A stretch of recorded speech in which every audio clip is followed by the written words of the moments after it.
So Bill, over 50 years in printing, which is a remarkable record, and I know that you said you've enjoyed nearly all of it. There have obviously been moments that you haven't.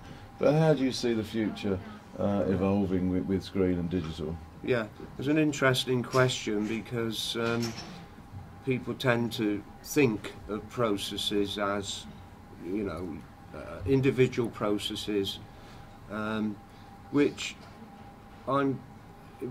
is, if you can broaden out, where all the processes are trying to put an image onto a substrate, whether it's a newspaper or poster or fabric t-shirt, they all have the same problems, and the wider the perspective on each of the processes you can get, they find they all have the same problems.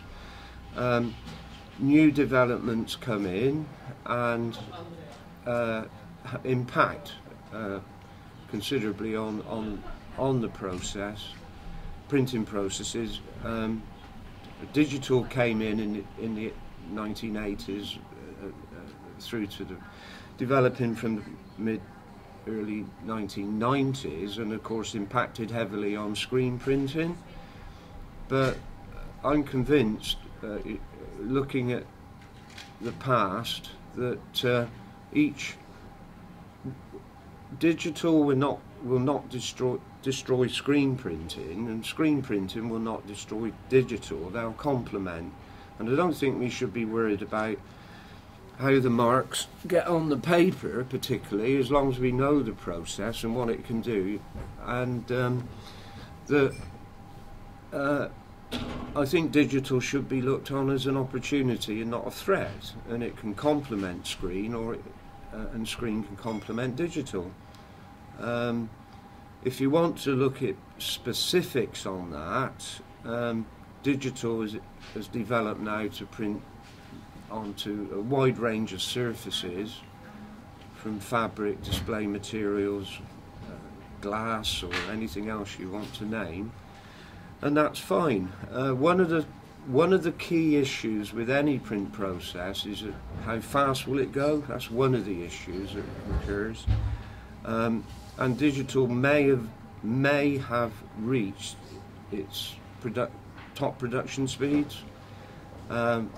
Whether it can be made to go very much faster remains to be seen, and that will then limit its application. It's one of the key things with processes is how fast they will go and can print. And as I say, with digital, it may have reached its or approaching its final production speeds. With screen, we look at another feature that, as Michel Casa has said, digital has impacted on graphic and display, but that is not the major part of the industry. It's something like 25%, or 23%, and the industrial and fabric side is another major part of screen printing. Also, if we're concerned about the future of screen printing, one of the characteristics of it is that it will never disappear because it's so versatile. It's certainly the most versatile of any print process. Yeah.